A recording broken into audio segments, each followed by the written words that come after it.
আসসালামু আলাইকুম ও রহমতুল্লাহ।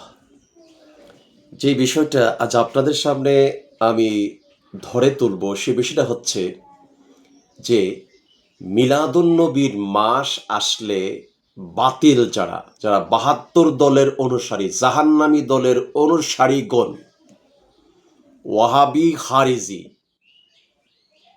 মিলাদুন্নবীর মাস আসলে তাদের গায়ের মধ্যে চুলকানি শুরু হয়ে যায়, অ্যালার্জি শুরু হয়ে যায়। এত পরিমাণ অ্যালার্জি, এত পরিমাণ চুলকানি আসে যে তারা মানে এতটা বেজার থাকে, এতটা তারা কষ্ট পায় যে তারা বাকি 11 মাসের মধ্যে মনে হয় এতটুকু কষ্ট, এতটুকু চুলকানি, এতটুকু মানে বেজার কোনোদিন তারা হয় না।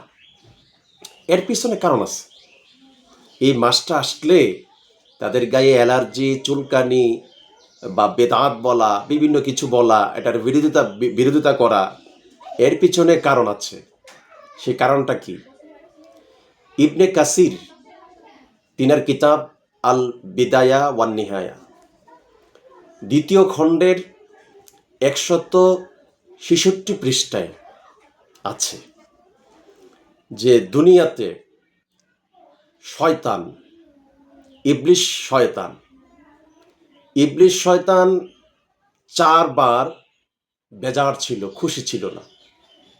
মানে ইবলিশ শয়তানের গায়ে চুলকানি, অ্যালার্জি দেখা দিয়েছিল, বেজার ছিল চার জায়গার মধ্যে। ১ নাম্বার হলো যখন তাকে শয়তান উপাধি দিয়ে অভিশপ্ত করা হয় তখন।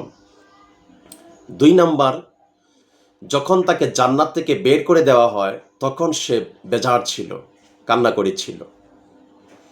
৩ নাম্বার যখন সূরা ফাতিহা নাজিল হয় তখন সে বেজার ছিল, তার গায়ের মধ্যে অ্যালার্জি, চুলকানি শুরু হয়ে গিয়েছিল, কান্না করেছিল। ৪ নাম্বার যখন নবীজি ১২ই রবিউল আউয়াল মাসে, ঈদে মিলাদুন্নবী তথা রবিউল আউয়াল মাসে ১২ই রবিউল আউয়ালে যখন নবী দুনিয়াতে আগমন করে তখন শয়তান বেজার ছিল। এতটা সে মানে বেজার ছিল, তার গায়ে এত পরিমাণ অ্যালার্জি ছিল, এত পরিমাণ সে তার গায়ে চুলকানি শুরু হয়েছে, সে কান্না করতেছে, নবীজি দুনিয়াতে আসতেছে, সে খুশি না, সে বেজার। দেখেন, শয়তান ৪ জায়গার মধ্যে কি ছিল? বেজার ছিল, কান্না করেছে। এর মধ্যে ৪ নাম্বার কি? যখন নবী দুনিয়াতে আগমন করতেছে ওই দিনে শয়তান বেজার ছিল, ওই মাসে শয়তান কি ছিল? বেজার ছিল, খুশি ছিল না। তো আমি এই কথা থেকে বলতে চাই, যারা ঈদে মিলাদুন্নবীর মাস আসলে, নবীর আগমনের দিন আসলে, ঈদে মিলাদুন্নবীর মাস আসলে যারা খুশি না, যারা এটাকে বিদআত বলে, যাদের গায়ে চুলকানি শুরু হয়ে যায়, যারা মিলাদুন্নবী মাস আসলে যাদের গায়ে আগুন লেগে যায়, শুধু বেদাত ফতোয়া চলে, তারা ওই ইবলিশ শয়তানের অনুসারী, তারা ওই ইবলিশ শয়তানের গোলাম, তারা ওই ইবলিশ শয়তানের অনুসারী। কেন? কারণ শয়তান ঈদে মিলাদুন্নবীর মাস আসার পরে নবী যেদিন আগমন করবে, ওই দিনটা নবী আগমন করতেছে শুনে, বা ঈদে মিলাদুন্নবীর মাস আসলে শয়তান খুশি ছিল না, বেজার ছিল।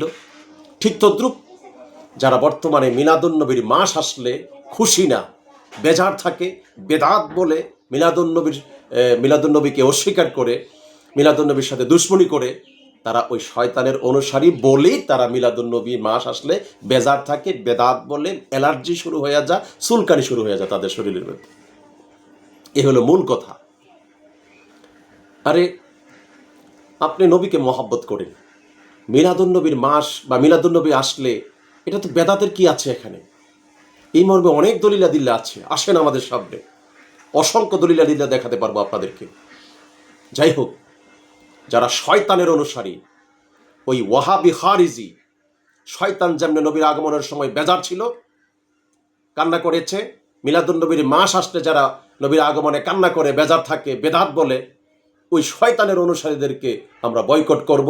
এদের সাথে মুসলমানের কোনো সম্পর্ক নাই, এরা ওয়াহাবি, এরা খারিজি।